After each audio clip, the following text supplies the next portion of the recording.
Afternoon, folks. I've been meaning to put a little short video on this topic together for quite a while, and since I've got like about 15 minutes this afternoon before I have to start supper, I thought maybe I would at least lay down the talk track, let's call it that way. And what I want to talk a little bit about today is, well, it's sort of a crash course, a 5-6 minute crash course in the basic theory behind film music, television music, music for videos, etc., etc. And what these things tend to do, or music for videos, has a tendency, by and large, to do, is to somehow reinforce the action of the drama that's going on in the particular program in question. And I can't think of a better example. I can think of as good examples, but I can't think of better examples than the old Britcom Waiting for God, which was popular, I think, back in the 80s and 90s or so. Don't remember just when. But the Waiting for God is the story of of an elderly man and an elderly woman.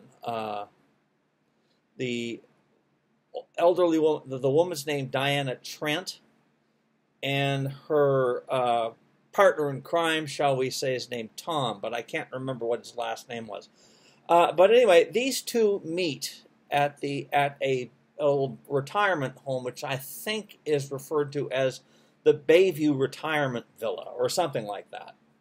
And basically, what the story is based on how these two people meet and become friends and have all sorts of adventures and thwarting the intentions of the evil administration at the Bayview at the complex they live in, as well as the machinations of various like family members, etc., etc. It's really quite it's a well made comedy series. But what I want to talk about specifically is the theme that they chose for this basic drama of two people who meet and fall in love and become a couple basically at the beginning stages of the end of their lives. And that's basically what, it can fairly be said that that's the situation that people in retirement homes are in. They're sort of at the beginning stages of the ends of their lives. And I find it very interesting that for the opening theme tune, I don't know who made the decision, but the decision was made to use the Nash Ensemble's recording of the opening minute or so of the last movement of Schubert's Trout Quintet.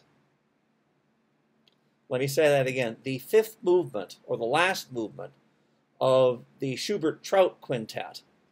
And they quote the very beginning measures of that. It's probably, I'd say, like the whole introduction and introductory credits takes about, what, 2 or 3, half a minute or so. But in the background, they have that kind of that little theme from the last movement of the Schubert.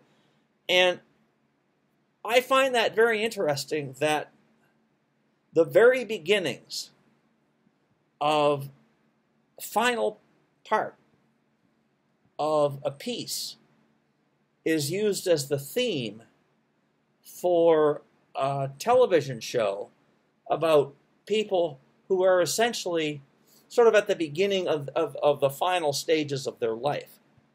And I think, and I am convinced that that was a conscious decision to underscore in some way the basic dramatic situation that these two people find themselves in.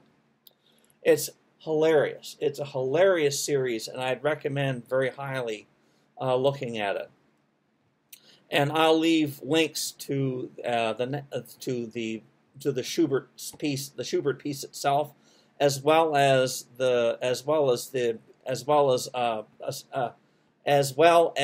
one of the installments of this particular series in the descriptions below. Anyway, so what it's doing is music somehow supporting some aspect of a drama. And that's basically what happens in film music, in television music, in music for videos, even music for commercials. That's the basic idea behind that, and it all stems from, of course, Wagner's idea of Gesamtkunstwerk and Leitmotif, which we could talk about further, but those are fairly well discussed topics already here. Hey, anyway, I just thought that might be kind of interesting, and it's about time to go start me supper. So I'll talk with you soon. Have a good day, and bye for now.